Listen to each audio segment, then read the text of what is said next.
அனைவருக்கும் வணக்கம். சமயக் தரிசனம்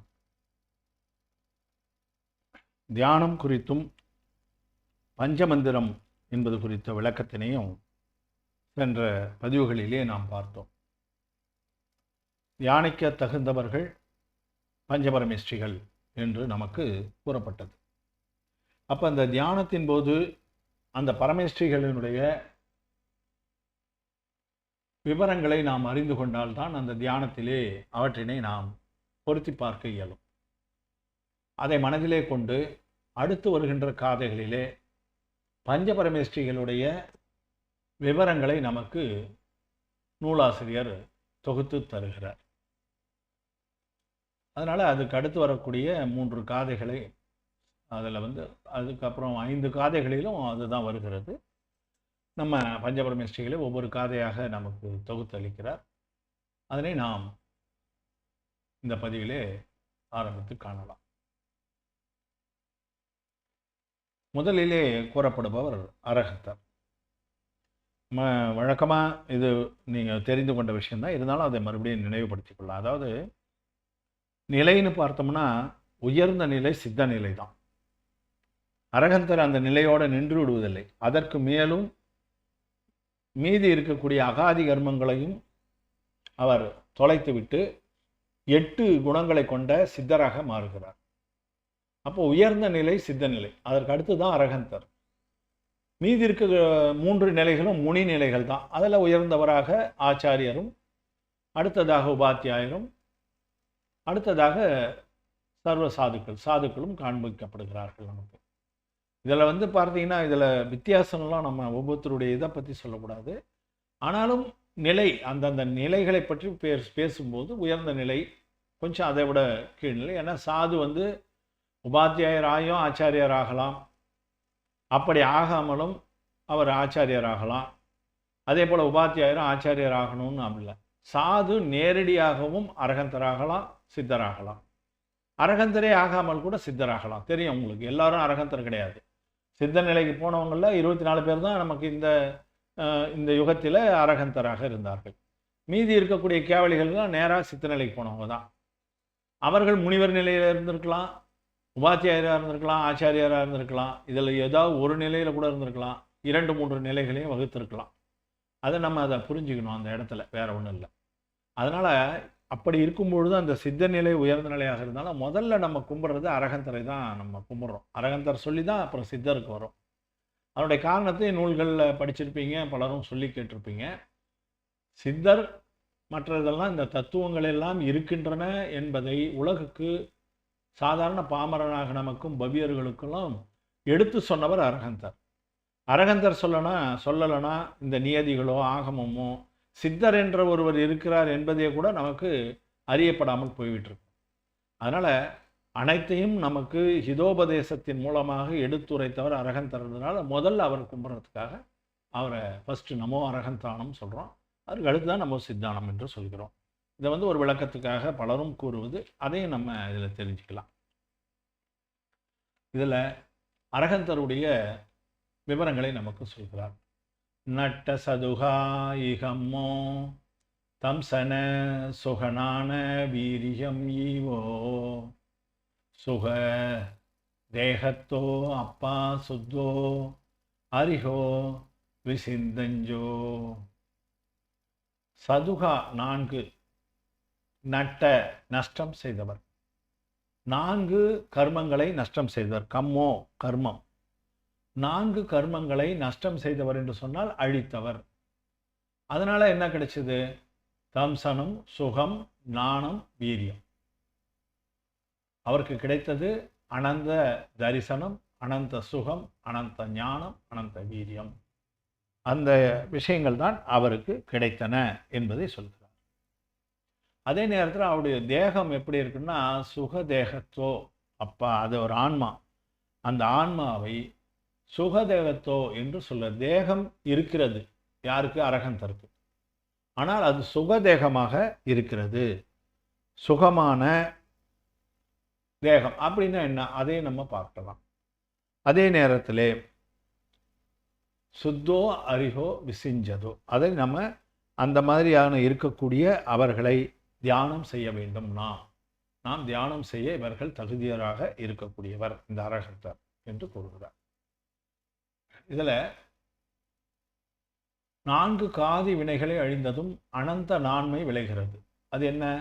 அனந்த தரிசனம், அனந்த ஞானம், அனந்த சுகம், அனந்த வீரியம். அவர் குற்றங்களற்ற சுத்தமானவர்.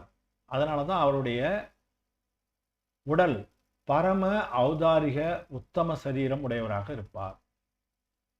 அவர் தியானம் செய்ய தகுந்தவர் என்று கூறுகிறார்.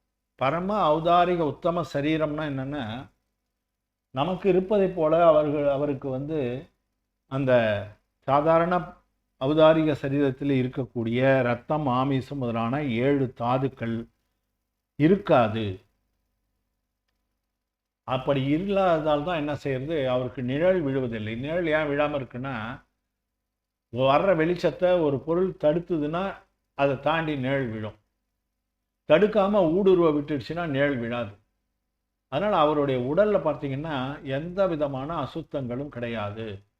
மாமிசமே இல்லாத உடலாகத்தான் அது இருக்கிறது என்பதனை நமது ஆகமம் கூறுகிறது. அதை நாம் புரிந்து கொள்ள வேண்டும். அதனால் அவருடைய தேகம் என்பது பரம ஔதாரிக தேகம். அது உத்தம சரீரம், மிக உயர்ந்த சரீரமாக இருக்கிறது. அதனால் அவர் தியானம் செய்ய தகுந்தவர். அப்போ அரகந்தருடைய விளைவு இந்த 4 குணங்களை உடையவராக இருத்தல். அந்த 4 குணங்கள் அவருக்கு இருந்தாலும் கூட வேறு சில பண்புகளும் அவருக்கு இருக்கின்றன. அந்த அனந்த நான்மை 4 குணம், அது சொல்லிட்டோம். அதன் பிறகு பார்த்தீங்கன்னா பிறப்பிலேயே அரகந்தராக பிறப்பவருக்கு பிறப்பு அதிசயம் 10, காதி அக்ஷய அதிசயம், அவருடைய 4 காதி வினைகளும் அழிந்த பிறகு ஷயமான பிறகு வரக்கூடிய அதிசயங்கள் 10, தெய்வீக அதிசயம் என்பவை அவை 14. அதே போல மகா பிராதிகாரியம் என்று சொல்லக்கூடியவை 8. இதெல்லாம் நம்ம ஏற்கனவே அறிந்தது தான். அதனால் நம்ம அந்த விஷயங்களை மட்டும் பார்க்கலாம். அப்படி பார்த்தீங்கன்னா மொத்தம் 46 குணங்களாக அரகந்தருடைய குணம் நமக்கு நூல்களிலே கூறப்பட்டு இருக்கிறது. சித்தர் அதற்கு அடுத்ததாக 51வது காதையில் சித்தரை பற்றி சொல்கிறார். நட்டட்கம்ம தேகோ லோயோ லோயஸ்ஸ ஞானபோதட்டா புரிசாயாரோ அப்பா சித்தோ ஜாயேக லோயே சிகரத்தோ. சித்தருடைய பண்புகள் என்னன்னா, தேகம் ஏற்கனவே இருந்தது, அந்த தேகத்தையும் இப்போது விட்டுவிட்டார். மீதி இருந்த அகாதி கர்மங்கள், மீதி இருக்கின்ற 4 அகாதி கர்மங்கள், அவற்றையும் நஷ்டம் செய்து விட்டார், அழித்து விட்டார். என்ன? கர்மத்தை அழித்தார், தேகத்தை விட்டு விட்டார். அதே போல லோக அலோகங்களை அறிகிறார். லோயா லோயஸ்ன்னா லோய அலோயச என்று பிரித்து படிக்கணும். அது மாதிரி லோகம் அலோகம் என்று சொல்லக்கூடியவை, அவற்றை பற்றியும் ஞானோவோ அவர் அறிந்து வைத்திருக்கிறார். அவை முழுவதுமாக அறிந்தவர் என்ற அந்த முழுதுணர் ஞானியினுடைய தன்மையைத்தான் இந்த இடத்துலையும் நமக்கு அதிலே சொல்கிறார்கள். அதாவது ஞானோவோ தட்டா, தரிசனமும் ஞானமும் உண்டு அவருக்கு. உலகத்தை முழுவதையும் பார்க்கிறார், அறிகிறார். அதே நேரத்தில் அவர் புரிசா யாரோ, அப்போ சித்த சீலாவில் சென்று அவர் சேர்ந்திருக்கிறார் என்பதை நமக்கு லோயோ சிகரத்தே என்று கூறுகிறார். சிகரம் என்று சொன்னால் உச்சம், உலகத்தினுடைய உச்சியிலே அவர் இருக்கிறார். அவருடைய உருவம் மனித உருவமாக இருக்கிறது. புருஷன் என்று சொன்னால் ஆண் உருவம் என்று சொல்லலாம். பொதுவாக மனித உருவிலே அது இருக்கிறது. ஏன்னா ஆண் உருவத்தில் தான் அவர் தவம் செய்கிறார். அந்த உருவத்தில் அங்கே போய் சேர்றார். ஏற்கனவே கூட நம்ம பார்த்தோம், அந்த சித்தருடைய உடலை பற்றி சொல்லும் பொழுது அது ஏற்கனவே இருந்த உடலிலே கிஞ்சித் மிக குறைந்த அளவு, ஒரு ஈசல் ஈரக அளவு குறைந்து அந்த உருவத்தோடு சித்த சிலாவிலே சென்று நிலைக்கிறது என்று நாம் ஏற்கனவே கூட பார்த்தோம். அதைத்தான் மறுபடியும் இங்கே சொல்கிறார். அதை பார்க்கும் பொழுது எண் வினைகளையும் சரீரத்தையும் அழித்தவர். 8 வினையை அழித்தார், சரீரத்தை அழித்தார். அதனால் அனந்த நான்மை ஏற்கனவே 4 பண்பு சொன்னோம் இல்லைங்களா? அந்த அனந்த தரிசனம், அனந்த ஞானம், அனந்த சுகம், அனந்த வீரியம், அதோ கூட சேர்ந்து இப்போ அவ்யாபாதம் என்கின்ற அழியாத இயல்பு, அகுருலகுத்துவம் என்கின்ற நாமமின்மை, நாமகர்மம் அழிஞ்சதால் வந்தது நாமமின்மை. வேதனியம் அழிஞ்சதால தான் அந்த அழியா இயல்பு வந்து அவ்யாபாதம் வந்தது. அதற்கு அடுத்ததாக ஆயுள் வினை அழிந்து விட்டதால் அதிசூக்ஷ்மத்துவம் வந்து விடுகிறது. கோத்திரம் இல்லாததால் அவகாகனத்துவம் வந்து விடுகிறது. இந்த அவகாகனம் என்ற அந்த உருவம் தான் பல சித்தர்களும் ஒரே நிலையில இருக்கக்கூடியதாக இருக்குது. இப்போ வந்து லோக ஆகாசம் அலோக ஆகாசத்தையும் இவற்றை அறிபவர் பார்ப்பவராக இருக்கிறார். மனித உருவிலே உள்ளவராக இருக்கிறார். உலக உச்சியிலே இருக்கிறார். அந்த சித்த பரமேட்டியை நாம் தியானிப்போமாக என்று இதிலே கூறுகிறார். இப்போ அந்த சித்த சேத்திரம் வந்து 45 லட்சம் பரப்பளவு உள்ளது. லட்சம் யோஜனை, யோஜனை என்பது அதில் விட்டு போச்சு. சித்த கஷேத்திரம் என்பது 45 லட்சம் யோஜனை பரப்பளவு உள்ளது. அது நம்ம உலகத்தினுடைய நடு உலகத்தினுடைய பரப்பளவு என்னவோ அந்த பரப்பளவு இருக்கும். நீங்கள் அந்த நம்ம உலகத்தினுடைய உருவத்தை, அந்த சொரூபத்தை, லோக சொரூபத்தினுடைய படத்தை பார்த்தீங்கன்னா கூட தெரியும். நடு உலகம் இடுப்பில் கை வச்ச மாதிரி மிக குறைந்த அளவு இருக்கும் இல்லைங்களா? அதே அளவு தான் அங்கே மேலே இருக்கும். சித்தசீலாவில் அதே அளவு தான் அந்த 45 லட்சம் பரப்பளவு உள்ளதாகத்தான் அது இருக்கும். அங்கே அனந்தானந்த சித்த பரமேஸ்வரிகள் உள்ளனர். அந்த ஒரே சித்த கஷேத்திரத்தில் எண்ணிக்கையில் அடங்காத சித்த பரமேஸ்வரிகள் இருக்கிறார்கள். ஒருவரால் மற்றவருக்கு பாதிப்பு இல்லை. காரணம் என்ன? அவககனத்துவ பண்பு. அவககனம் என்று சொன்னால் அது உருவம் பார்த்தீங்கன்னா கூட கோட்டு உருவமாகத்தான் இருக்கும். உள்ளீடு அற்ற உலகம். ஒரே இடத்துல பல ஆன்மாக்கள் இருக்கலாம். காரணம் என்னன்னா அதுக்கு உள்ளீடு கிடையாது. உருவம் தான் இதில் சொல்லப்பட்டு இருக்கேன் தவிர அது ஒரு அவுட்லைன் மாதிரி. ஒரு ஆன்மா இருக்கிற இடத்துல இன்னொரு ஆன்மாவும் இருக்கும். அவை ஒன்றோடு ஒன்று இருக்கும். ஒன்றுக்குள் ஒன்று நுழையாது. ஒன்றுக்கு மற்றதால் பாதிப்பு கிடையாது. ஏனென்று சொன்னால் அவர்கள் அவகான பண்பும் உருவமும் அவகான பண்பு உடையவர்கள், உருவம் அற்றவர்கள் என்று நாம் அந்த சித்த நிலையினுடைய விவரத்தை நமக்கு இதிலே தெரிவிக்கிறார்கள். அரகந்தர் சித்தர் ஆகிய முதல் 2 நிலைகளையும் பார்த்த பிறகு நம்ம ஆச்சாரியருடைய நிலை. ஆச்சாரியர் என்ன, அவருடைய நிலையினை பற்றிய விவரம். தம்சன நான பகானே வீரிய சாரித்த வரதே வாயாரே அப்பம் பரம் ச ஜும் ஜஹி சோ ஆயிரியவோ முனி ஜேவோ என்று இதிலே நமக்கு கூறும்பொழுது, தம்சன நான பகானே வீரிய சாரித்த வரத வாயாரே என்று இதில் கூறுகிறார். ஆச்சாரம் என்று நாம் சொல்கிறோம். ஆச்சாரியர்களுக்கு இருக்கக்கூடியது ஆச்சாரம், ஒழுக்கம். ஆச்சாரம் என்றால் மிக உயர்ந்த அந்த ஒழுக்கத்தை 5 விதமான ஒழுக்கங்களாக நமக்கு அதிலே கூறுகிறார்கள். அதில் ரொம்ப பிரதானமானது முதல் 2 கூறப்படுகிற தரிசனாச்சாரம், ஞான ஆச்சாரம். தரிசனம் அவருடைய நம்பிக்கையிலே, அவர் எதை முழுமையான நம்பிக்கையிலே ஆச்சாரமாக இருப்பார். ஞானத்தை கொண்டிருப்பார். அந்த மாதிரியான அவற்றையெல்லாம் முதன்மையாக பகான என்றால் அவற்றையெல்லாம் முதன்மையாக கொண்டு மற்ற சாரித்திரங்களும் இருக்கின்றன. வீரியாச்சாரம், சாரித்திர ஆச்சாரம், அதன் பிறகு தப ஆச்சாரம், தப ஆச்சாரம். அந்த மாதிரி ஆச்சாரங்களை எல்லாம் அவர்கள் ஏற்றுக்கொண்டிருக்கிறார்கள். அப்போ எத்தனை ஆச்சாரம்? 5 ஆச்சாரம். பஞ்சாச்சாரம் பொருந்திய முனிவர் நம்ம படிப்போம். நம்மளுடைய தீப ஆராதனையில் கூட அதை நம்ம படிச்சிருக்கோம். அதனால் தம்சனாச்சாரம், ஞானாச்சாரம், வீரியாச்சாரம், சாரித்திர ஆச்சாரம் மற்றும் தப ஆச்சாரம், இந்த மாதிரியான 5 வித ஆச்சாரங்களை கொண்டிருப்பார். அவர் கொண்டிருப்பது மட்டுமல்ல, அப்பம் என்றால் அவருடைய ஆன்மா, அதை அவர் மட்டும் கொண்டிருப்பது மட்டுமல்ல, பரம் பிறரையும் என்று சொன்னால் இங்கே அவருடைய சிஷ்யர்கள், அவரை தரிசிக்க வருபவர்கள் எல்லாருமே பிறர் தான்.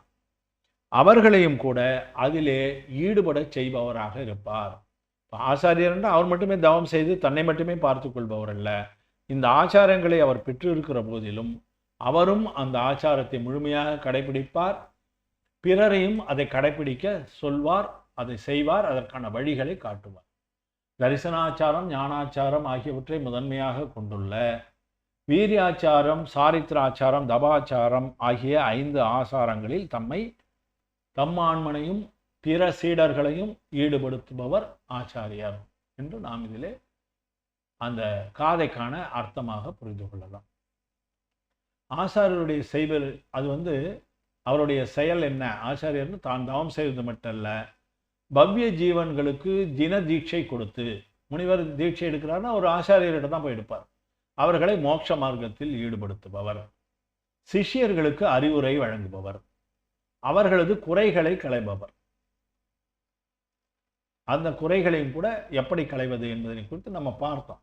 ஆலோசனா அந்த இதெல்லாம் பார்த்தோம் இல்லைங்களா? அதில் அப்படி சிஷ்யர்கள் என்று சொன்னால் அவருக்கு சங்கத்தில் இருக்கின்ற அந்த முனிவர்கள், அவர்களுக்கும் குறை களைபவராக இருப்பார். இப்போ அவருடைய குணங்களை பற்றி பார்க்கும்போது 36 குணங்கள் ஆச்சாரியருடைய குணங்களாக குறிப்பிடப்பட்டிருக்கின்றன. தர்மம் 10 தர்மத்தை அனுசரிப்பார். தச தர்மம் என்று சொல்கின்ற 10. தவம் 12 வகை. அகத்தவம் 6, புறத்தவம் 6. நம்ம விரிவு பார்த்துருக்கோம் ஏற்கனவே சென்ற பதிவுகளில். அதனால் 12 விதமான தவங்களை கொண்டிருப்பார். அவசிய கடமைகள், ஆவசியம் என்று கூறப்படுகின்ற அவசிய கடமைகள் 6. நம்ம ஏற்கனவே அதை பார்த்த மாதிரி சவணம், ஸ்துதி, சாமாயிகம், பிரத்யாக்கியானம், பிரதிக்கிரமணம் மற்றும் தியானம், இவற்றையெல்லாம் அவர் செய்யக்கூடிய 6 விதமான கடமைகளை அவர் இயற்றுபவராக இருப்பார்.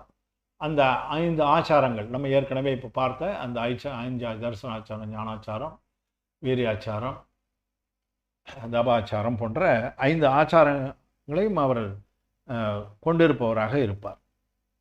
குப்தி 3. இவையெல்லாம் அடங்கியது தான் குப்தி.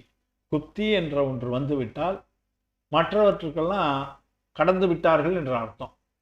இந்த 3 குப்தியை பெறுவதற்காகத்தான் மேலே இருக்கிறதையெல்லாம் கடைபிடிக்க வேண்டியதாக இருக்குது. 10 தர்மம், 12 தவம், அந்த அவசியம், ஆச்சாரம். குப்தி என்றால் மனவசன காயத்தை அடக்கி வைத்து விடுதல், அவ்வளோதான். அதுக்கப்புறம் எந்த செயல்பாடும் இல்லைன்றதால அது உயர்நிலையில் இருக்கக்கூடியது குப்தி.